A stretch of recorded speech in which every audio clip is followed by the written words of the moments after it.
Hello and welcome to ZED Talks. This is a place where it's unfiltered, unscripted, unedited, and it's a real life talk. So today I'm joined by Philippe Masson, who is going to tell you all about what he does, how he does it, and we've got a really interesting topic to talk about today. So over to you, Philippe. Thank you for being here.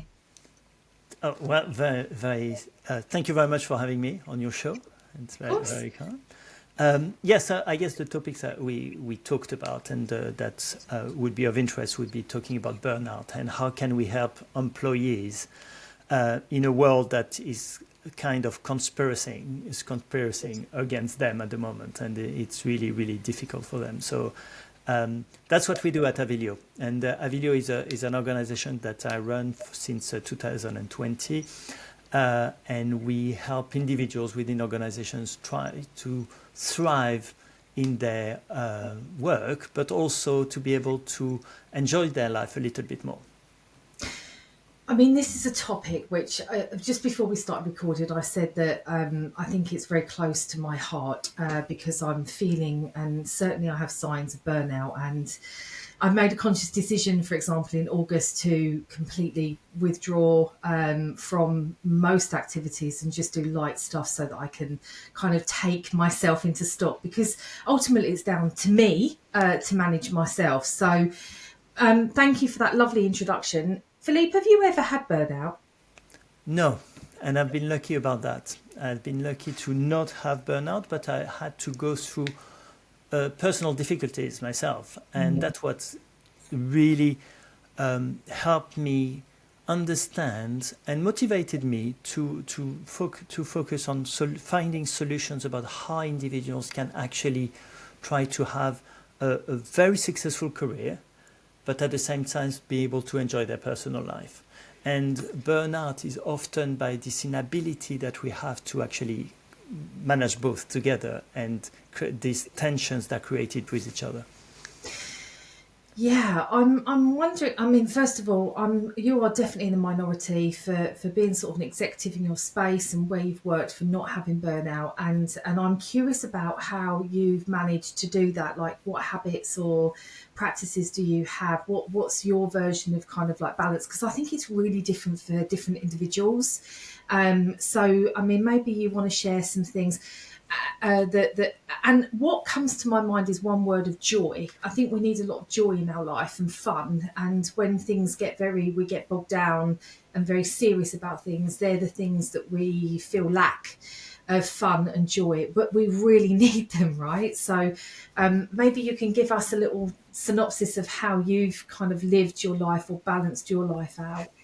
Well, it starts with a belief, and which has become a philosophy, which has become the tagline of the business, which is, I believe that productivity inspires happiness.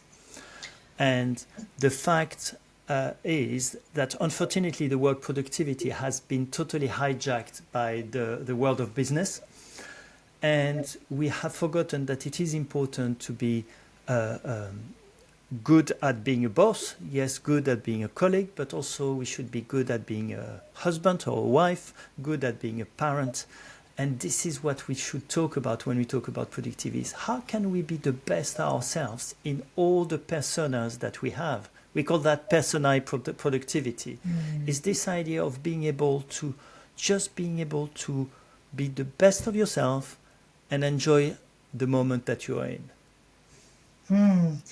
Oh my gosh, there's so many things coming to my mind. And I know that when we first spoke, so we met on LinkedIn, and we first spoke, and we spoke about self-mastery. And it really begins with this mastering self. And what I mean by that is, and as a transpersonal psychologist, so I come specifically from an academic lens here, that we've got different human dimensions that we exist in. So the physical, the mental, the emotional, the spiritual, and the social. And all of these parts of ourselves need to be matured simultaneously so that we are more fulfilled and we come into what is considered wholeness.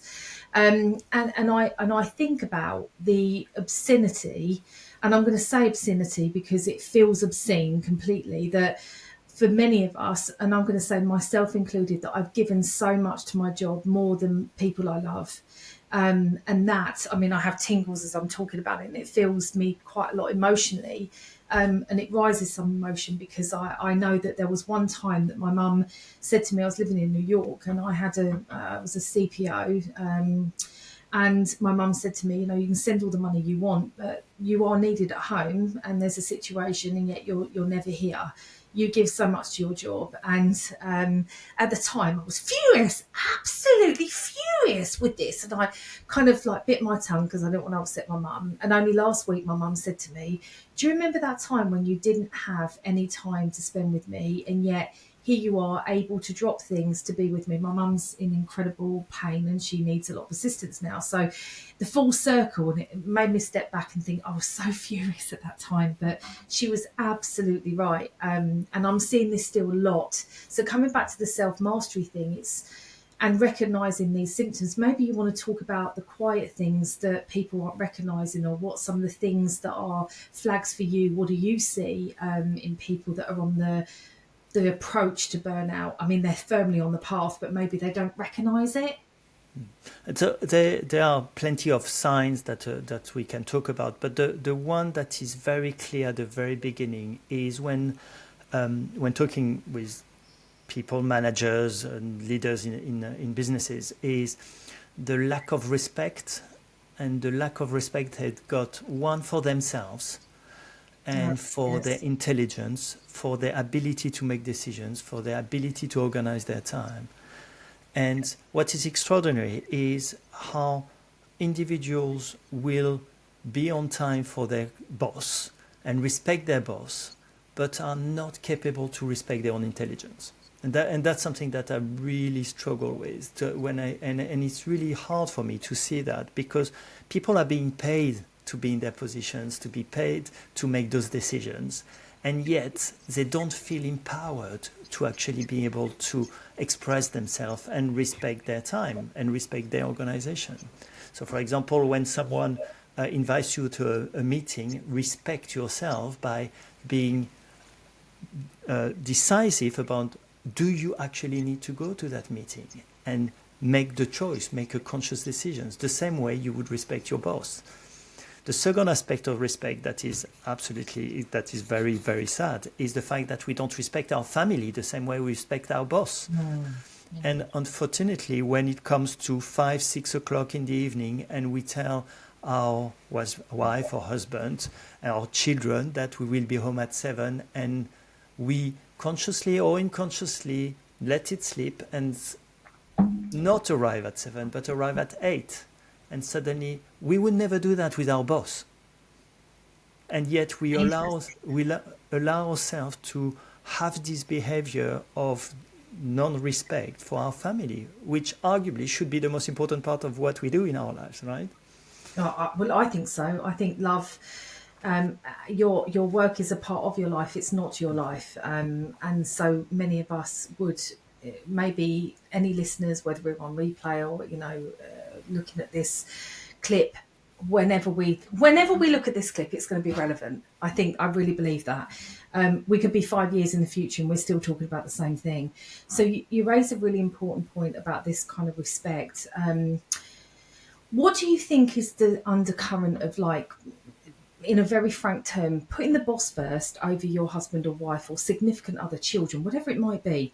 What do you think is the undercurrent that creates that? Why? What's the root cause of that? In my opinion, is I feel that people don't give the best of themselves during the work hours. And now I know a lot of people are going to say, yeah, I work lots of hours, I work hard. It doesn't mean that you're being the best. Yes, you work certainly hard. Yes, you are spending a lot of energy, a lot of hours, but it doesn't mean you are being the best of yourself. And I think that's a big differentiation that people need to understand, is this ability to be able to come every single day and deliver from 9 to 5 to the best of your abilities. Having able to push back any distractions, having able to deliver what you said you're going to deliver, and finish on time every day, whatever on time means for you. But this ability to really achieve that on a single day is key.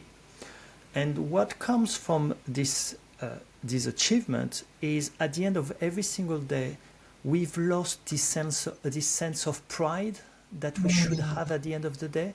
And what we do is we worry about everything we haven't done, forgetting and not even looking back at, wow, I've done a good job today. I have achieved all of this. I've been able to do everything I said I was going to do.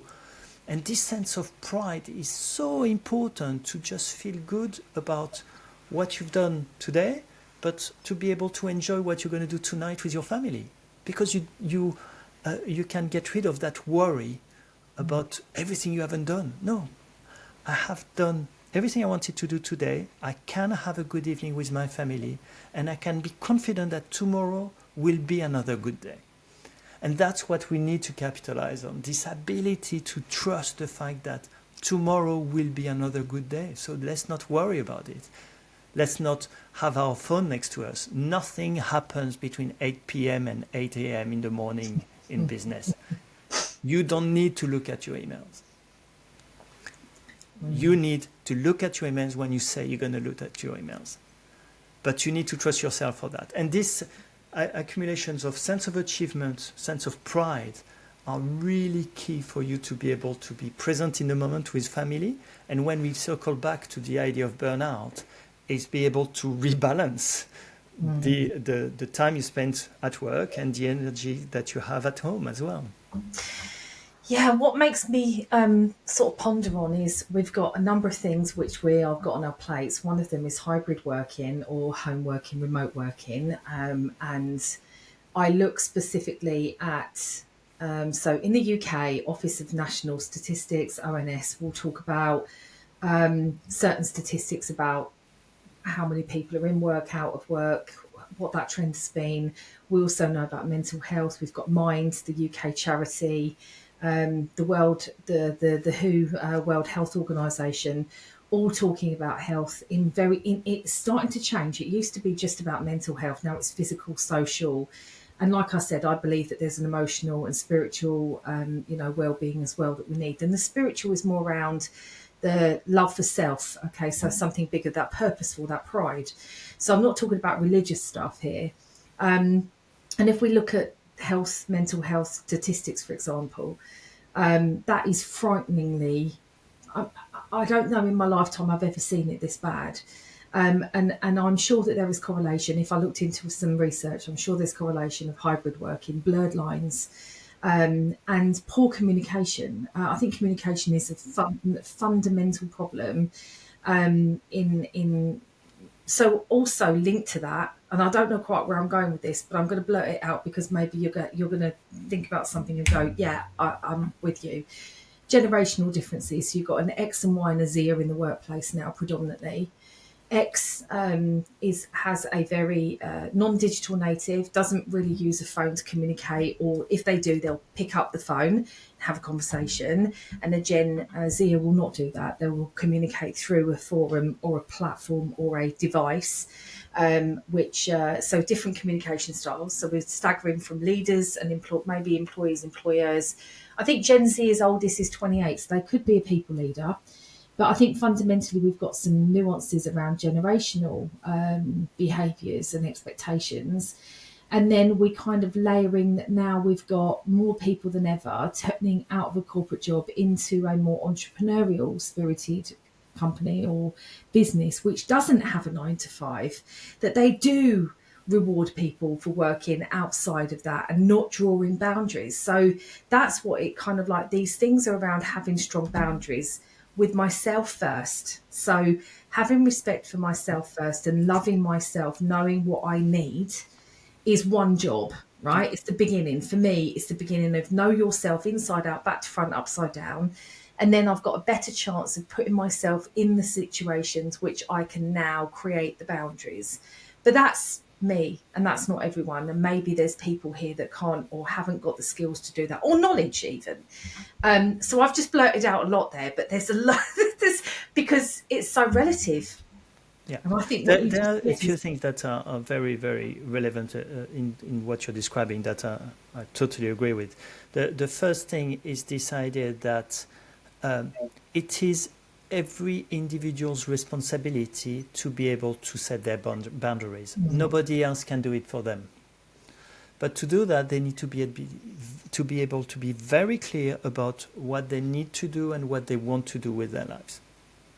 What they need to do at work, what they want to do at work, what they need to do at home, what they want to do at home.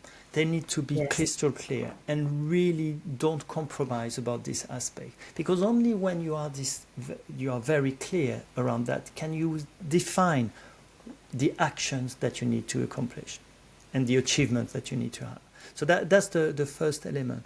The second point that you raised around hybrid working and all these aspects, that's one of the key trends that I'm seeing at the moment is this huge isolation of individuals. Individuals are being more and more isolated. And it started just before the pandemic when businesses have started with delayering, and that means getting rid of middle management, which has reduced the number of contacts that employees have with their managers. That was the first step, and that's what I call the organizational isolation. The second element was the working from home, hybrid working, that has created a geographical isolation where people suddenly were going less and less to the office and start finding themselves less and less in contact with people. Yeah. Now we're entering the third wave, and all of these are layering on top of each other, is the technological isolation with AI, where suddenly we are not going to work necessarily with people, but with AI agents that we will prompt to do things.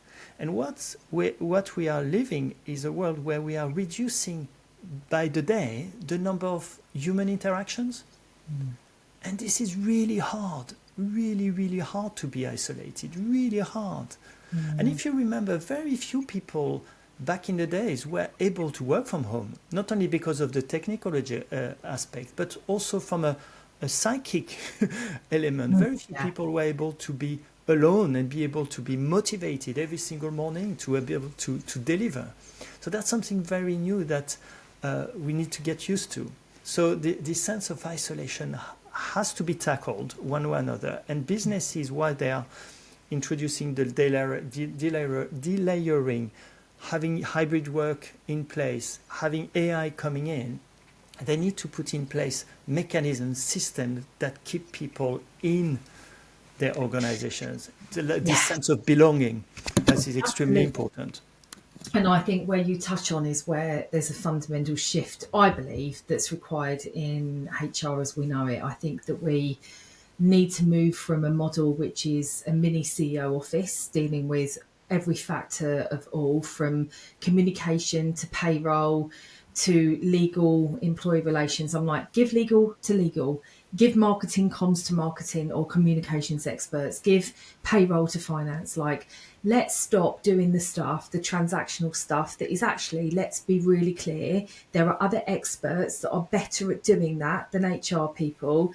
And I believe that our job is to create an organisational design and the type of workplaces where people can be the best version of themselves. That's where I see a very strategic part of HR. And I know that there might be some triggers when listening to this, and I've been in the HR family for 25 years. So I'm not saying this from a hatred perspective or a derogatory perspective.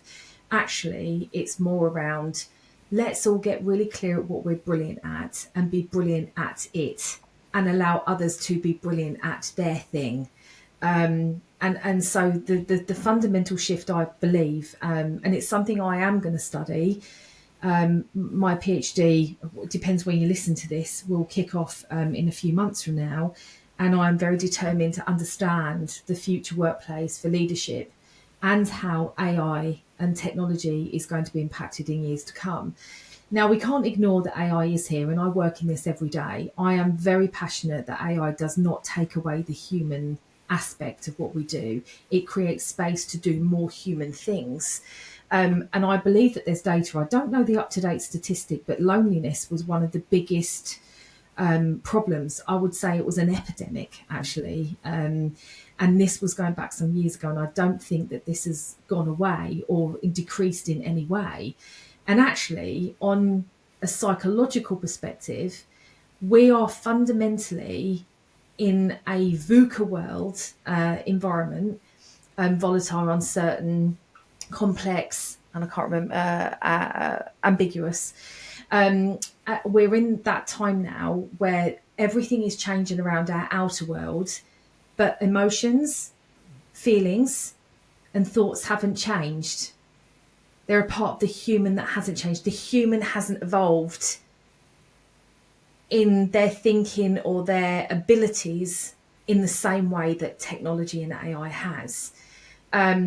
Now that can sound, we're treading water, we're going back. No. The human is magnificent.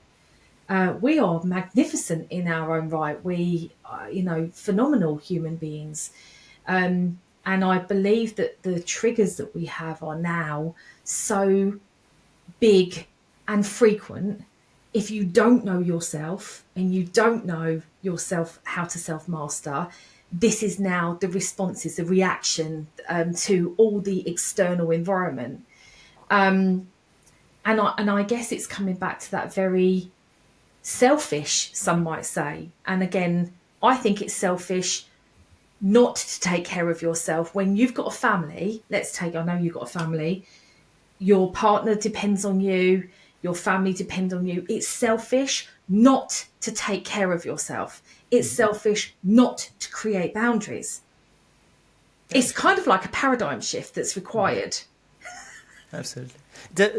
When you mention AI, I think it's in the future of the work. One of the key aspects that I'm absolutely convinced is the machines are getting better at being machines. We need to be better at what makes us human.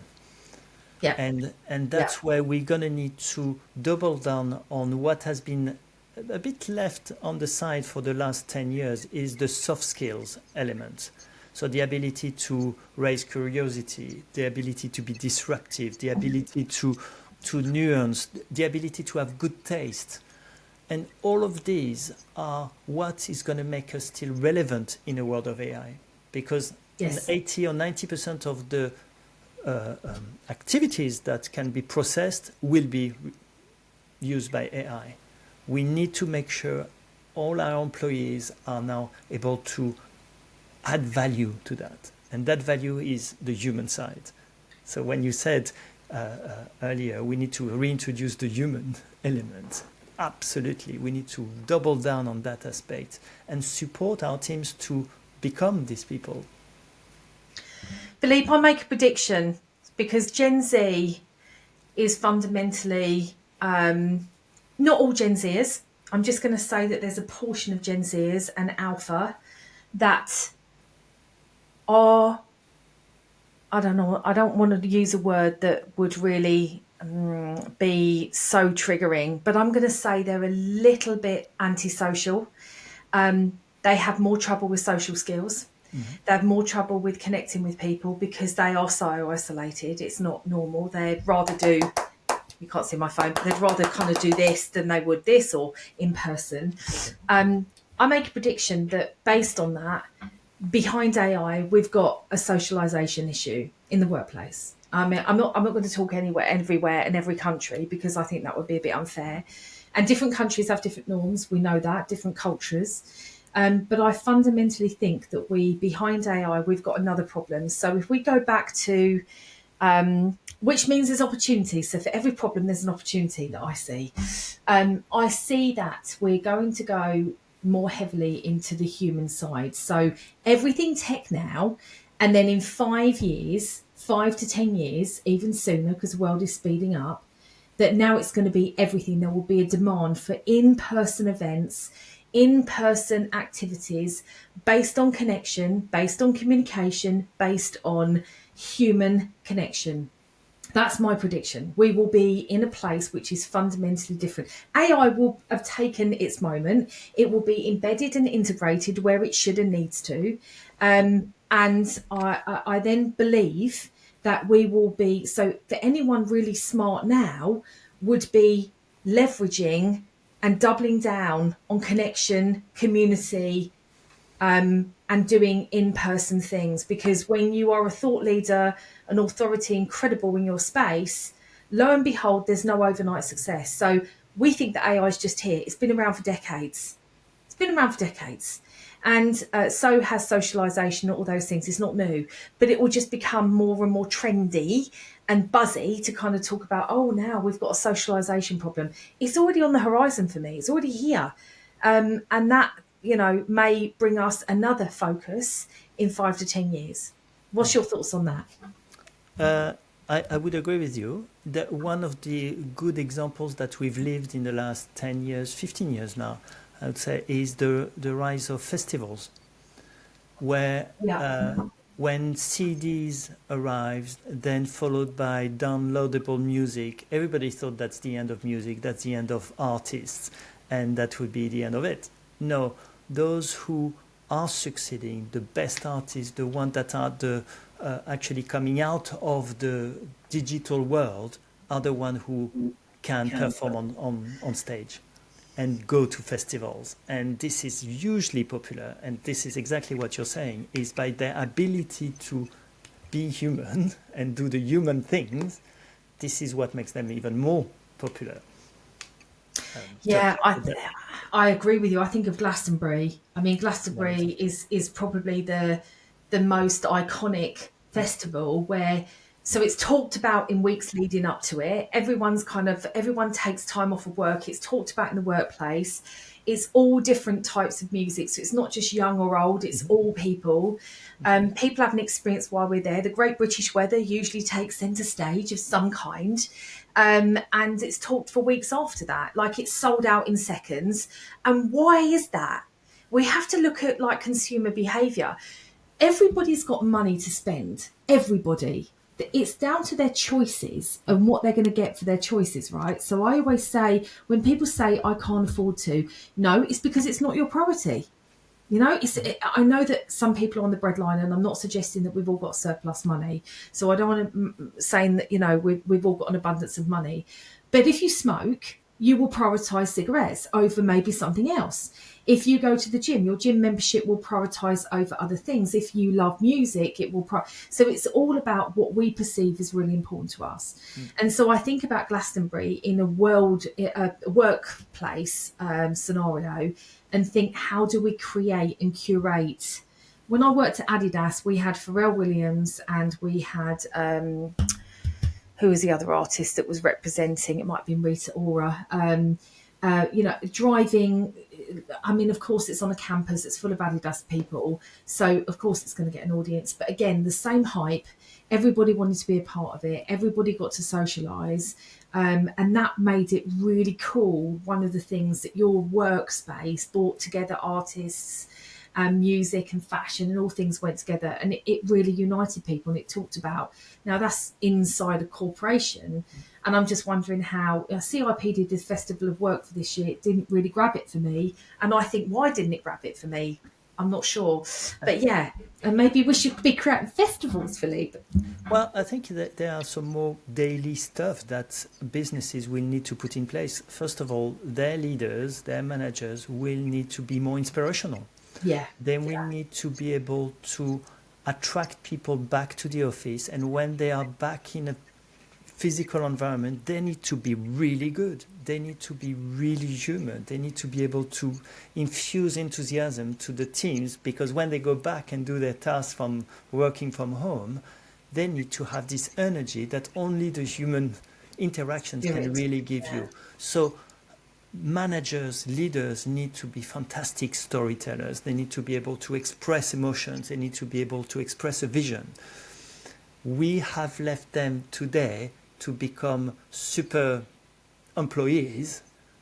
They need to go back to be motivational, and that's going to be very important. Let me come back on one aspect that you talked about, which is the Gen Z, and I've got a lot of time for Gen Z. I've got one of those as well in my family. And there's nothing like having one in the household to learn from. And by the way, my business partner, I'm an X, and my business partner is a Z. So I don't have children, but I see our polarities and way of thinking, and it's really great. So you've got one in your household. Tell me about that. Yeah, and I've got a lot of time for her friends, because we've made it really difficult for them. They come into the workplace in a world where, first of all, we told them you're going to work from home. And that was in a world where limited interactions with management, limited ability to interact and learn the job, right? And now we're adding a world where we're going to have AI doing all the entry level jobs, Yeah. which will limit even more the number of opportunities to be able to raise through the ranks. It's really difficult for them. So I don't know how they're going to cope, how they're going to evolve in that world. They will find a solution and they need to find it themselves. But we need to be careful not to do the Gen Z bashing and say, oh, they're all lazy, oh, they all complain. Yeah, I agree. It's tough. It's tough for them. And we need to understand that we have put them in that position from the workplace perspective, and we're going to need to support them during the early years of their career. Have you watched the film The Intern? No. With Anne Hathaway and Robert De Niro. So for you and for anybody listening, there is some real value in watching a few things. And number one, so I'm going to talk about a couple of things that people might want to watch. Number one is The Intern. So it's basically Anne Hathaway plays the role of a young entrepreneur. It's a fashion business online, yada, yada, yada. She rides around in a kind of loft in a bike and everyone's buzzy and busy and all these kind of things. She's married and clearly she's the income and breadwinner of the family. And she's so focused on her business that, you know, she's not got time for her child and her husband. Let's just say that brutally, honestly. And so there was this intern. So all the interns are pretty young for their intern program. And Robert De Niro's in his 70s and he applies to be an intern and he gets it. So he turns up in his suit every day. He's not really doing a lot, but he starts to kind of build a relationship because that's what's missing, right? She's actually lost a relationship with her husband who turns out to have an affair. And Robert De Niro, the role he plays, is now the soundboard, the connector, the voice of wisdom and reason, and just doesn't actually say too much, but everything he says is relevant and to the point. And what happens throughout the movie is towards the end you understand that he worked in that building when it was a directory building. So they built phone directories in the old-fashioned days. We might call them old-fashioned, it wasn't for him, but and he worked in that office and he had a desire to go back and just to give back. And it's a really great movie. But honestly, I said when I first had this movie, and I think I was working, who was I working for at the time? Maybe it was Diesel. And I said, could we have a senior program and a grad program? Because I think there was also something else happening, which was in UK TVs. I don't have a TV, so I go around my mum's and sometimes I'm a bit like this at the TV because I don't have one, right? And there was this, also this next program was seniors, so old people, aged people, senior living people in a home, and they brought in 5-year-olds. And these two sparked beyond rift, had a connection, loved each other. The 70, 80-year-olds, the 5, 6-year-olds. It was magic. Why? Because they've got a sense of wonder and curiosity about them that is from very different ends of the spectrum. So one's just starting life and one's winding down life. And to me, these two were like, I believe that there's some magic here in bringing a bit like a Pac-Man. We're going to do top down and bottom up. And we need both of these, not one or both and. And so I might have been off my rocker, but no one took me seriously. And I still go back to that and think, why do we not have senior programs? You could call them consultants if there's an egotistical lens. Okay, you can call them whatever you want. But that's where we're missing. And you've got actual valid experience, wisdom and knowledge. And the new age, I really feel that this is something that should be revisited. And I was looking at the government's mandate. Don't get me started about the government because I might trigger a lot of people. And whether I agree with the government or not on what they're doing, they've got a mandate. And all of this is kind of like weaved in this mandate somewhere about aging population and like talent and all that kind of stuff. So anyway, I've got a bit on my soapbox about that. The next program is called The Minimalists. And this is a program about 2 guys that went to college together, and they basically have looked at their lives in the sense of how much is enough. from how much they earn to what they've got in their closet, how they live their life, and they've made a business of it, and it's called the minimalists. And I think that this is a really nice reminder that we get so trapped by materialism and forget what's really important, which is when you've got less things to worry about, you've got more time to be with people that you love. So these two things, anyway, so just sharing that, and maybe you'll be inspired to watch them. That's it. Absolutely. And back to your point around age people and all these things, the giving back concept is something that certainly has some legs. Just the more experienced people need to be more reasonable in their earnings requirements, and that's why it won't start again. It won't start really until individuals are really in that spirit. I want to give back, and it's not for the money. We are born to serve. If we kind of look at what makes us happiest, is actually giving to others. And we forget this intrinsic part of us is to give and be given, right? It's a law of reciprocation, right? It's an ebb and a flow, just like the ocean. There's a give and there's a take. There's a give and there's a take. And I kind of think about so why do people volunteer? There's no payment, there's no gratitude, not really in the sense of somebody's kind of giving you a pat on the back and going, oh, yay, you, and here's money, and here's all these bells and whistles.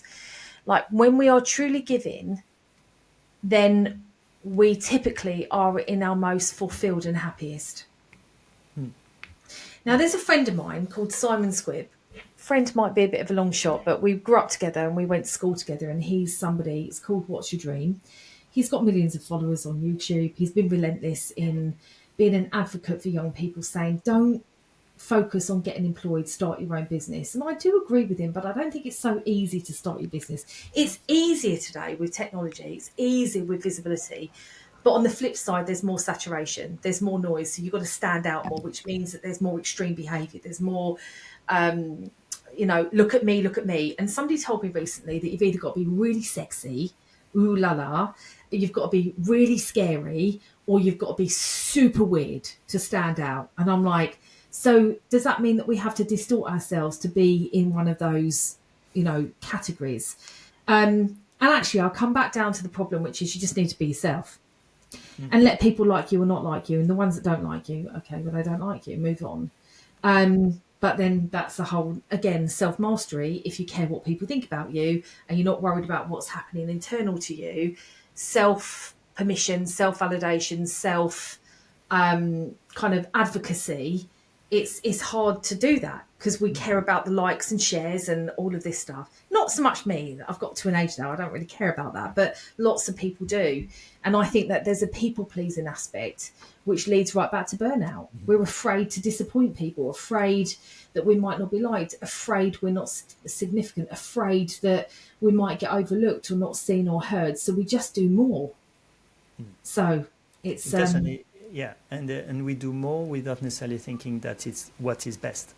Exactly. Yeah. And this is what you really focus on in your business, which I love. And I really hope, I know we're coming to a bit of a close now in terms of the time, because I feel incredibly privileged to have had this time with you. And we are talking about a topic which I know is kind of explosive because people have got very wild views about what burnout is, what burnout isn't, who's responsible for it. I think we're responsible for ourselves. We have to put ourselves in the right environment that we thrive in, but we've got to know what that environment is. So any parting wisdom and words that you want to share, Philippe? Well, I would say as individuals, we need to focus on what we can control, and we can control ourselves. We can control what we do. We can't control others. What we need to do, to be able to do, is to learn how to manage our own time, learn how to manage distractions, and then how to deal with others. And that would create the resilience, because the world will make it hard for you, and there is no option there. So you just need to focus on yourself and this ability to deal with that. That's what I would say. So. Well, and that leads so nicely to be able to talk about resilience. And I think that's another whole podcast, because I think that we've lost resilience. That's exactly what we've done. We've lost a part of that because of our work setup, because our environment, we're not tolerating what we used to tolerate, and that's changing. If I Our can give instability. you quickly what Yes. I have there, unfortunately, we've considered that people don't need to be resilient because Mm, people think that the world should adapt and be true. gentle toward them. No, it will not happen. It will not happen. It might be very sad, but there is a fact, which is the world around you is not going to be gentle with you. So you No. need to learn how to deal with it and build that resilience. So we must not shy away of the concept of resilience. We need to embrace it and make sure that we are resilient, because it's this other people don't care about you. I don't know if you know Jean-Paul Sartre, but it's this French philosopher I who do. wrote something that I always quote, which is, "Hell is other people," and you Yes. need to be able to deal with that. And that's why, unfortunately, resilience today has been a bit seen as a no. You shouldn't have to adapt for others. You shouldn't let it is what it is. So here we That's go. a very interesting perspective, and I do think that I share it completely. I believe that we are in a place now where no one's coming to save us. No one's going to make our lives easier. We have to do that for ourselves. We have to create the life that we want. No one else. We have to make our own decisions and the consequences for those decisions. We need to take radical accountability for ourselves, our choices, our actions. And if there's one thing, I'm going to go on my soapbox for a second. Lots of people play the blame game and victim game, and I know plenty of those people, and I've been that person. So I'm not going to come from a place of saying, and I do slide into it occasionally. I can't say that I don't. I consciously try to avoid it because I'm like, that's not going to work for anyone. But here's the thing, if anyone wants to blame somebody and say, oh, I blame that person, they were late at work, so I couldn't deliver that on time, it's down to them. So I'd also kind of blame in a different way, which is, okay, so I'm going to blame you for being late. So that pushed me into doing things a bit differently, that grew my skills, that made me do something outside of my comfort zone, which has added more to my bandwidth. I'm going to blame you for being a colleague that's teaching me something that is actually very valuable. So I like to blame in a way which is constructive. And if ever I've got beef with my parents and I say, I blame you, I often say, I also blame you for the brilliant woman I am today. So for all the failings that might have been that I could pick up on, I'm going to also say thank you, because I love who I am, and it's been a journey and you've been a part of it. So I always think about blaming in a bi-directional way, negative and positive. There's always, as I say, there's a challenge and there's opportunity. So trying to see the goodness, the silver lining in everything. You know, there is no I in Teams. That's it. There is me in blame. BLAME. And Bravo, Philippe. That is the treasure and nugget in this session. Me in blame. Wow. and the first thing is, stop being a victim. Yeah. Stop being blaming everybody else. If people are not behaving around you the way you want them to behave, what could you have done differently? What should you do next differently for them to change? And it starts by, and looking back to from the beginning, is respecting yourself, respect your family, and know what you want to do and need to do. And once you've got that in place, stop blaming the world. It's your responsibility. Take actions. And on that mic drop moment, I'm going to say that is the gold in the conversation today. Full circle. You heard it here with Philippe Masson and myself. We've chewed over a lot of things today, and we really hope that you've enjoyed listening as much as we've enjoyed recording. So thank you, Philippe. I'd love you to come back on and we ramble about other topics, Anytime. because I really believe that these kind of discussions are so powerful. You don't have to be watching, you can listen, and I believe in consuming through our ears and our eyes, not just our mouth. So thank you again for being here. Thank you for listening. You'll find links on the bottom, so the description on YouTube. I haven't delivered on Spotify at the time of recording this, but it's coming. And I just want to say I'm so grateful for your knowledge and wisdom. And you can reach out to Philippe. I'll put links to LinkedIn and how you can connect. And I really look forward to seeing the great work that you're doing continue, and great conversation. So thank you so much. Thank you. Thank you so much for having me. Take care.